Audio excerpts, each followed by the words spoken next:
We had found out that my husband, Mikey, had died by suicide. He had left the house and didn't come back. It was very shocking. It was very hard. The girls, it really came out of nowhere for them.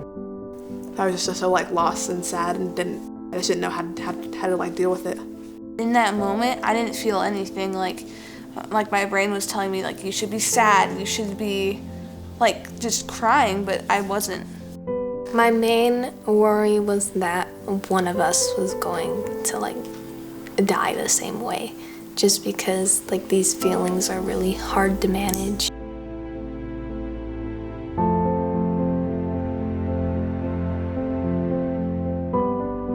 Even when I was in that really shocked place, I knew that we were going to need help. And knowing that sometimes suicide can trigger other suicides, that was a concern of mine, that I needed to make sure the girls were supported so they didn't feel lost like that. And I knew that I wouldn't be able to give that to them myself because I was struggling, because it was really, really hard for me. It was a big shock for me as well. When I reached out to the center, it was twofold. I wanted to get help for the girls, but I also wanted to check in with somebody who could tell me that what I was seeing was normal, was okay. Hopefully we can provide the space for them to seek the help and facilitate the healing, to allow them to understand that they're not the only ones. And being in a peer support group, they can understand and be around other families who have had a similar loss. A mom is going to learn more from another mom in the group than they are from someone who maybe has a degree and is leading the group. An 8-year-old is going to learn better from another 8-year-old. So trust that if we bring people together and give the right environment, that they're going to reach out to each other and connect. There's just nobody else in our friend group or family who have gone through something like this. But what the Children's Bereavement Center gave us is a place where everybody there had been through something like this. It made me feel a lot less alone, because I just out of all the people that unlike my friends, no one knows how it is, and no one knows exactly how bad it has been for us. Most of the kids in the group had people who had died by suicide.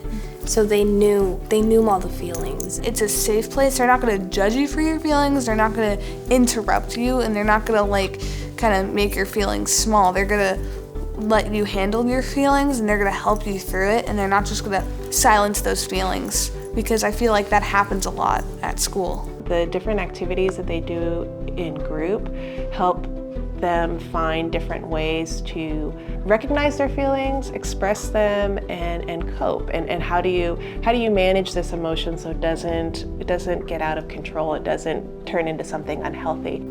I do think about the families that haven't reached out to the center and what it may be like for them, not having an understanding of how to heal in a healthy way, and being stuck in a lot of those really difficult, hard, heavy feelings. Every family who has a need is able to come to the center without paying for the services. We can give a family member a highly trained grief counselor with trauma-informed certifications or play therapy certifications. We can give them the best type of help that they could afford, but they don't have to be able to afford it. Every family who needs it has an opportunity.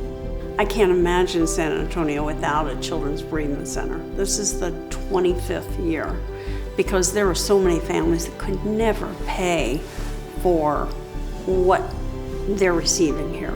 Even if they could pay, I don't think that the services will be comparable, because this is the work we do. This is our mission. We're totally dedicated to grieving children. We still miss Mikey. We still have hard days, but we're moving forward together in a way that we wouldn't be able to on our own. I'm so glad that there is a Children's Bereavement Center to serve the children here and their families. I'm grateful to them for everything that they've given us, because we would not be where we are today without them.